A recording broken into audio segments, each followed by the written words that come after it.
Bonjour, bonsoir, chers abonnés, chères madame, mademoiselles et messieurs. Euh, Aujourd'hui, nous voulons parler ensemble sur les maladies tropicales négligées. Mais avant de commencer, je voulais d'abord que je partage avec vous les objectifs de cette page.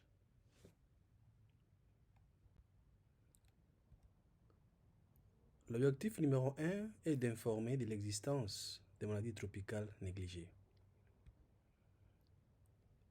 de contribuer à l'éradication, à l'élimination et au contrôle des maladies tropicales négligées, de partager les actions santé publique de la lutte contre les maladies tropicales négligées, de partager les événements mondiaux de la lutte contre les maladies tropicales négligées et leurs engagements pris et ou des actions. Et enfin, on va partager les progrès des pays dans la lutte contre les maladies tropicales négligées. Nous allons d'abord définir les maladies tropicales négligées.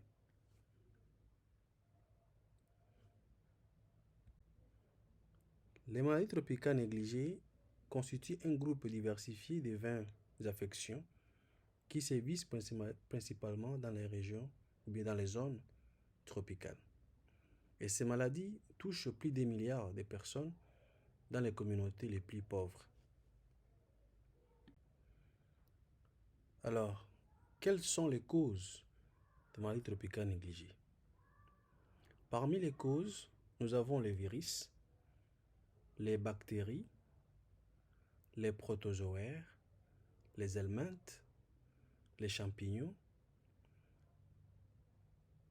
et les toxines. Dans les diapositives suivantes, nous allons parler des maladies tropicales négligées par cause. Donc, nous allons classer maladie par cause. Maladie est causée par quoi? Un virus, une bactérie ou un champignon, ainsi de suite.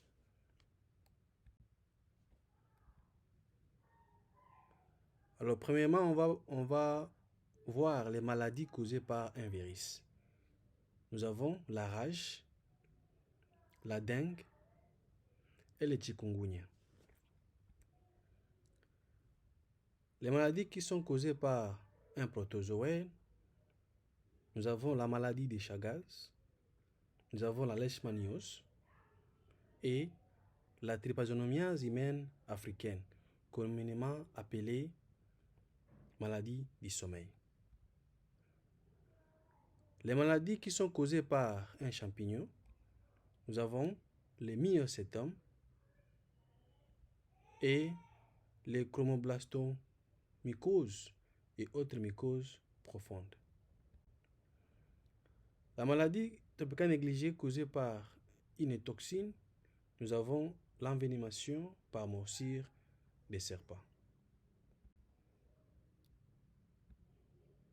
Pour ceux qui sont causés par un ectoparasite, nous avons la gale et les autres ectoparasitoses. Les maladies tropicales négligées causées par un virus, nous avons l'ulcère de Buruli, nous avons la lèpre, nous avons les trachome et les piens. Et enfin, nous avons les maladies tropicales négligées qui sont causées par un helminth. Nous avons les téniasis, les chikungunya, nous avons la dracunculose, appelée aussi ver de Guinée. Nous avons les trématodoses d'origine alimentaire. Nous avons la filariose lymphatique, la géohelminthiase, la schistosomiase et l'onchocercose. Alors, après avoir défini les maladies tropicales négligées, de montrer les causes et après avoir groupé les causes par maladie, maintenant je vais vous parler des conséquences des maladies tropicales négligées. Alors, la première conséquence, nous avons des conséquences sanitaires. Là, les patients, la plupart des patients qui sont affectés par une maladie tropicale négligée, souvent ces personnes évoluent vers des incapacités des membres. Il y a aussi des conséquences sociales. Comme je viens de dire, sur les conséquences sanitaires, il y a des incapacités des membres qui fait que la personne ne peut pas se mouvoir. Alors, et c'est là, il y a aussi des conséquences sociales qui sont associées en entraînant une stigmatisation et l'exclusion de la personne affectée.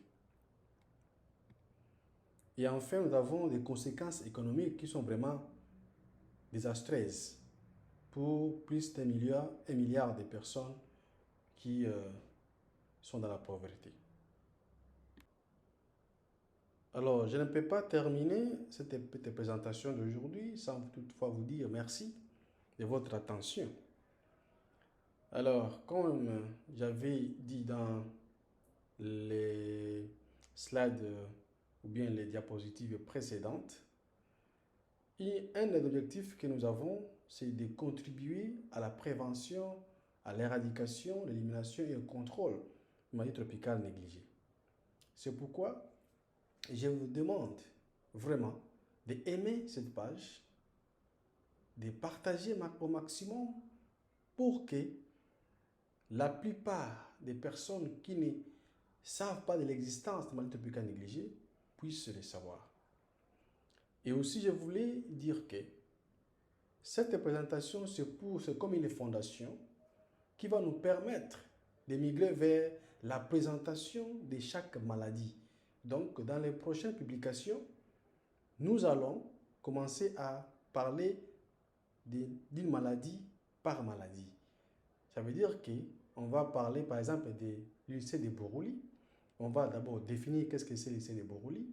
On va parler de l'épidémiologie de l'ulcère de Buruli.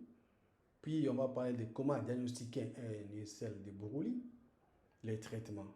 Et on va vraiment se focaliser sur les actions santé publique pour en arriver à la prévention, à l'éradication, à l'élimination et au contrôle de ces maladies. Donc, je vous demande vraiment d'appuyer la page et de partager pour que des milliers de personnes puissent avoir accès et aimer cette page afin de contribuer à la lutte contre ces maladies qui causent des incapacités dans nos communautés et par conséquent la pauvreté.